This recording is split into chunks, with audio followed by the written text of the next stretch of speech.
और इस बीच यूक्रेन पर ड्रोन, बम और मिसाइल बरसाने वाले रूस ने आरोप लगाया कि यूक्रेन ने रातों रात उसकी सीमा के अंदर ड्रोन अटैक करने की कोशिश की, मगर उसकी कोशिश कामयाब नहीं हो पाई, क्योंकि दावा किया गया कि ड्रोन हमला करने से पहले ही क्रैश हो गया। जो तस्वीर सामने आई, इसमें एक ड्रोन बर्फ से ढकी जमीन पर पड़ा हुआ नजर आया।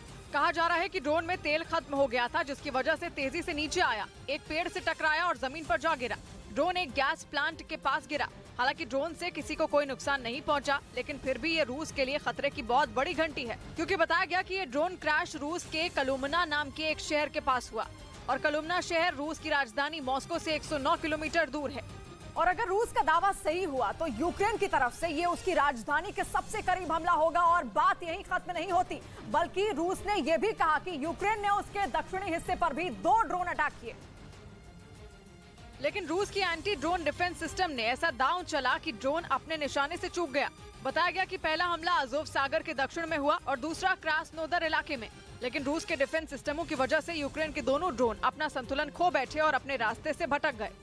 इधर दिल्ली में विदेश मंत्री एस जयशंकर के सामने यूके के विदेश मंत्री ने बीबीसी के दफ्तरों पर हुए इनकम टैक्स के सर्वे का मुद्दा उठाया। यूके के विदेश मंत्री जेम्स क्लेवली G20 के विदेश मंत्रियों की बैठक में हिस्सा लेने भारत पहुंचे और सूत्रों के हवाले से खबर है कि उन्होंने कुछ दिन पहले दिल्ली और मुंबई में बीबीसी के दफ्तरों पर हुए इनकम टैक्स के सर्वे का मुद्दा विदेश मंत्री एस जयशंकर के सामने उठाया।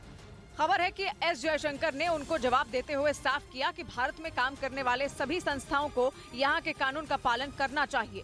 उधर ताइवान ने आरोप लगाया कि चीन ने एक बार फिर उसकी हवाई सीमा में अपने लड़ाकू विमानों को भेज दिया। चीन इससे पहले भी कई बार ताइवान को डराने के लिए ऐसी हरकत कर चुका है, लेकिन ताइवान का आरोप है कि इस बार चीन ने 1-2 नहीं बल्कि 19 फाइटर जेट उसकी हवाई सीमा के नजदीक भेज दिए।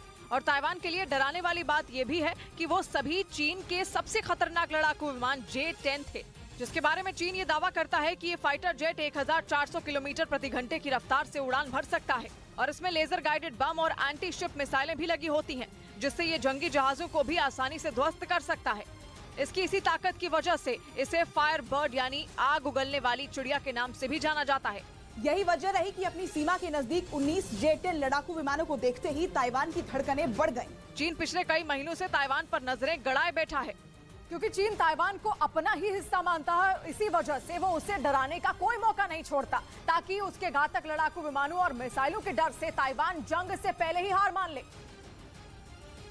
और वो उस पर आसानी से कब्जा कर ले। असल में चीन की नजर ताइवान के सेमीकंडक्टर चिप के कारोबार पर है, क्योंकि ताइवान ही सेमीकंडक्टर चिप बनाने के मामले में दुनिया का सबसे बड़ा खिलाड़ी है। इसका अंदाजा इसी बात से लगाया जा सकता है कि दुनिया में जितनी भी सेमीकंडक्टर चिप बनती हैं, उनमें 60% से ज्यादा अकेले ताइवान में बनती हैं। ऐसे में अगर ताइवान का सेमीकंडक्टर चिप का कारोबार चीन की मुट्ठी में बंद हो गया तो अमेरिका समेत पूरी दुनिया के लिए भारी मुसीबत खड़ी हो जाएगी। सेमीकंडक्टर चिप का इस्तेमाल कंप्यूटर से लेकर घड़ी और कार से लेकर लैपटॉप तक सब कुछ बनाने में होता है।